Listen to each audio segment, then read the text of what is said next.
जय हिंद, जय भारत, जय श्री राम। ये विषय में वीडियो होगा चुनाव के विपत्ति के संबंध में। इस चुनाव पद्धति में जो मतदाताओं में जो कमी है उसके बारे में हम बताएंगे। कुछ कमियां हैं, सूची उसका बनाया हूं, उस सूची के हिसाब से आप लोगों को बता रहा हूं। आप लोग स्वयं विचार करना, जो जो हमने ये बताया कमी है या नहीं है। गलत हो तो बहिष्कार करना, सही हो तो आप लोग समर्थन करो। और आप लोगों से हमारा यही अनुरोध है कि आप पूरे भारतवासी इसका विचार करके, उचित है सरकार और समाज मिल करके इसमें परिवर्तन करे, तभी समाज का कल्याण होगा। कारण है ये सब लोग कमियों का कारण है, समाज में नैतिकता नहीं है। अगर नैतिकता होता तो इस कमी नाम का कोई भी चीज़ होता ही नहीं। कमी क्या है वो आप लोग सुनो। अब पहली कमी, बिना सोचे समझे दलालों के कहने में मत देना। इसके पीछे दलाल होते हैं, पैसे ले लेते। जो दबंग होते उस क्षेत्र के, जो माननीय होते वो दबंग होते, और पार्टी के जो प्रत्याशी हैं उससे जो है, जिस पार्टी का प्रत्याशी से पैसा ले लेते उस पार्टी का प्रत्याशी का प्रचार करते हैं। भले वो बुरा क्यों ना हो, अच्छे लोगों का बहिष्कार करते और बुरे लोगों का, चोर गुंडों का और ये दलालों का, ये दलाल प्रचार करके और क्षेत्र के लोगों से मत दिलवा देते हैं। स्वयं पैसा खा जाते और लोगों को गड्ढे में झोंक देते, देश को बर्बाद करते हैं। ये ऐसा लोग करते हैं। इसीलिए कोई भी मतदाता हो स्वयं विचार करे कि हमें किसको वोट देना है। एक बात है इसमें, सबको तो मत देने का अधिकार है, लेकिन एक बात ये भी हमने देखा है, बहुत से लोग ऐसे हैं समाज में जो कि उनके पास इतनी बुद्धि नहीं है सोचने समझने का, विचार करने का, कौन सा व्यक्ति सही है, कौन सा प्रत्याशी सच्चा है, ईमानदार है, उसके बारे में सोचते समझते नहीं। ऐसे पक्षपात लोग करते हैं और लोगों के कहने में आकर के जो लोग ये वोट दे देते हैं दलालों के चक्कर में। तो इसलिए हम ये कहेंगे कि ऐसा फिर चुनाव पद्धति किस काम का। फिर आगे देखो और कमी, दूसरा नंबर क्या है, किसी तरह के लोभ में मत दे देना। कोई लोभ दिखा दिया और उसी लोभ में आकर के लोग मत दे देते हैं, ये गलत है। लोभ में किसी को वोट नहीं देना चाहिए। सच्चे ईमानदार प्रत्याशी देखना चाहिए, सच्चा हो, ईमानदार हो, वो जो है समाज का कल्याण करेगा। और ये चोर गुंडों के चक्कर में नहीं आना चाहिए। ये लोग लोभ लालच दे करके मत ले लेते हैं, फिर समाज को गड्ढे में झोंकते हैं। फिर तीसरा है जातीय पक्ष। जाति पक्ष नहीं करना चाहिए, अपने परिवार का भी पक्ष नहीं करना चाहिए। कारण अपना बाप क्यों न हो, लेकिन सही अगर नहीं है, सच्चा ईमानदारी के साथ काम करने वाला नहीं है, तो उसको मत नहीं देना चाहिए। मतदान उसी के लिए करना चाहिए जो सच्चा हो, ईमानदार हो, जो समाज का उत्थान करे, उसको मत देना चाहिए। चौथा है पार्टी पक्ष। हम मान लो कि हम जैसे, एक उदाहरण के लिए, हम एक कांग्रेस पार्टी में हैं या भारतीय जनता पार्टी में हैं या किसी भी पार्टी में हैं, तो हमारे पार्टी का है वो प्रत्याशी, हम उसको वोट देंगे, ऐसा कभी नहीं करना चाहिए। पार्टियां पक्ष नहीं होना चाहिए, व्यक्ति का सच्चाई ईमानदारी का पक्ष लेना चाहिए। जो सच्चा हो, ईमानदार हो, उसका सदा पक्षपात लो, किसी पार्टी का पक्ष नहीं लेना चाहिए। और पांचवा है क्षेत्र पक्ष। अरे हमारे क्षेत्र का है, हमारे क्षेत्र का वो सांसद है, हमारे क्षेत्र का विधायक है, हमारे क्षेत्र का वो जिला पंचायत का वो प्रत्याशी है, उसको हम मत दे, ऐसा नहीं करना चाहिए। हमारे क्षेत्र का प्रत्याशी कोई भी पद का हो, नहीं देखो, कोई भी पक्षपात मत करो। पक्षपात स्वार्थ रहित हो करके, ये पक्षपात छोड़ करके सच्चाई ईमानदारी से जो कार्य करने वाला हो प्रत्याशी, उसका चुनाव करना चाहिए। और मित्रता का पक्षपात न मत करो, रिश्तेदार का पक्षपात मत करो। अरे भाई हमारा मित्र है, हमारे मित्र का मित्र है, हमें उसको वोट देना चाहिए, चाहे भले जैसा भी हो, चोर हो, गुंडा हो, लुटेरा हो, बदमाश हो, ऐसा नहीं। पक्षपात तो बिल्कुल होना नहीं, किसी भी तरह का पक्षपात। हमारा ये आप लोगों से निवेदन है। और पारिवारिक पक्षपात भी नहीं होना चाहिए हमारे परिवार का, बिल्कुल नहीं, ऐसा मत सोचो। रिश्ता हमारे रिश्तेदारी का है, ये भी नहीं होना चाहिए। फिर किसी तरह के भय से मत लोग दे देते हैं, तो ये बात ये चुनाव के कारण हो रहा है। अब भय दिखा करके तो बात है, जान का भय, अपने परिवार पर खतरा का भय के कारण लोग मजबूर होकर के दे देंगे।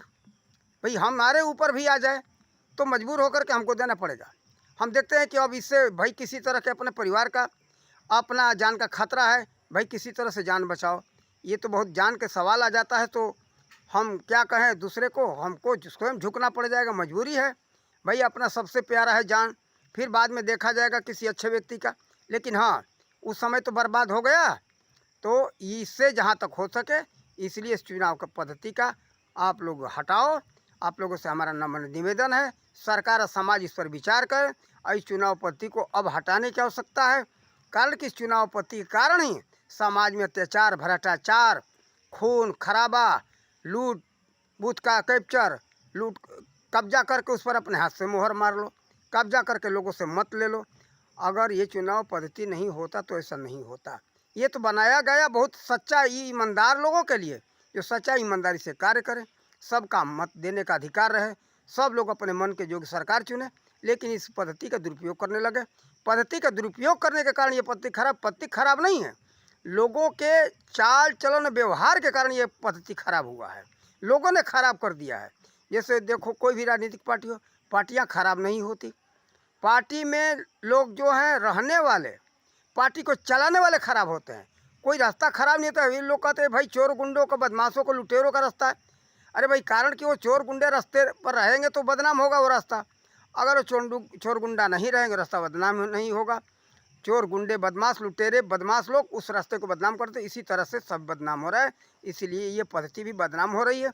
ये पद्धति सही बनाने वाला ने बनाया, बहुत अच्छा बनाया था, लेकिन सच्चाई ईमानदारी के साथ चलने वाले के लिए ये पद्धति है। बेईमानी चोरी होने लगे तो कोई भी रास्ता हो खराब हो जाएगा। जो पद्धति हमने भी निकाला है उस पद्धति में ये है, बहुत कम खराबी है। खराबी इससे बचाना है, बस कारण यही है कि उस जो गुप्त जगह का, जो गुप्त जगह से जहाँ वो कापी जांच होगा, उस कापी जांच करने का पता न चले कहाँ जांच हो रहा है, जांच करके वो आ जाए उसका परिणाम, तब लोगों को पता चले ये परिणाम आया। बस उस जगह का कभी भी पता अगर हो गया तो वहाँ ये लोग घूसखोरी का प्रयास करेंगे कि हम घूस दे करके वो पद को हासिल कर लें, हम पास हो जाएं, ये ऐसा करेंगे। इसलिए सभी में तो हाल है, लेकिन उसको बचाने का प्रयास करें। लेकिन ये पद में, इस पद्धति में भाई बचाना मुश्किल है। किसको किसको समझाओगे? भारत में तो 140 करोड़ लोग हैं, किसको किसको समझाओ? कारण कि नैतिक पतन हो चुका है। नैतिक पतन नहीं हुआ होता तो ये चुनाव पद्धति भी अच्छी थी, इसको हटाने का कोई ज़रूरत नहीं था, बहुत अच्छा था।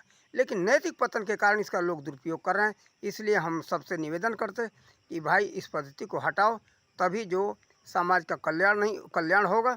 नहीं तो आप लोग अभी बंगाल में देख ही रहे हो कि कितना खून खराबा हुआ और हो ही रहा है, और कभी कभी कहीं बढ़ जाता है। वहाँ का सत्ताधारी पार्टी और समाज में सुधार हो गया तो बदल जाता है, अच्छा चलता है। नहीं तो बहुत से राज्यों में ये गुंडागर्दी, जैसे बिहार का, उत्तर प्रदेश का पहले सुना गया था, अभी कई राज्यों में ऐसा होता है, लेकिन थोड़ा थोड़ा कहीं न कहीं होता है। ये केवल नैतिकता न होने के कारण, फिर जो है किसी तरह के भय का कारण, ये बता दिया। फिर 10वां है, प्रत्याशी के बारे में सोचने समझने में क्षमता न होने के कारण नागरिकों को उचित नहीं हो, बहुत लोगों को अंदर स्वयं उचित नहीं है विचार करने का, और विचार करने के न कारण होने से प्रत्याशी के संबंध में सोच समझ के किसको हम सच्चे ईमानदार को वोट दें, और ये न होने के कारण लोग किसी को वोट दे देते हैं। और ऐसा सोच समझ करके अच्छे प्रत्याशी को वोट देना चाहिए। अगर कोई भी व्यक्ति किसी से राय लेता है तो बहुत सोच समझ कर राय लेना चाहिए। राय उससे लें जो स्वार्थी न हो, पक्षपाती न हो और डरपोक न हो। उस तरह के व्यक्ति से राय भी लेना चाहिए जो सभी स्वार्थ से, पक्षपात से और डरपोक न हो। डरपोक होकर डर में आकर के किसी को बहकाए, ये बात नहीं। डर अपने जगह पर है, लेकिन उस सामने नहीं है।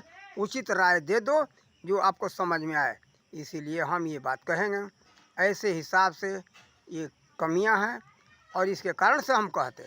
लेकिन हाँ, हमारा किसी तरह से इस पर कोई ज़ोर ज़बरदस्ती नहीं। हम अकेला किसी को ज़ोर ज़बरदस्ती दे करके क्या कर सकते, और ज़ोर ज़बरदस्ती दे करके इस पत्ती को हटाना ठीक नहीं है।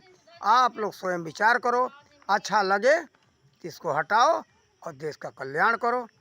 और आप सब लोगों को अच्छा लगे तो समाज और सरकार से हमारा यही कहना है। और हम अधिक इसमें क्या कहें, अगर समझ में आएगा तो इसके ऊपर अच्छा वीडियो और बना करके डालेंगे। इन्हीं शब्दों के साथ अपने वाणी का विराम देते। जय हिंद, जय भारत, जय श्री राम।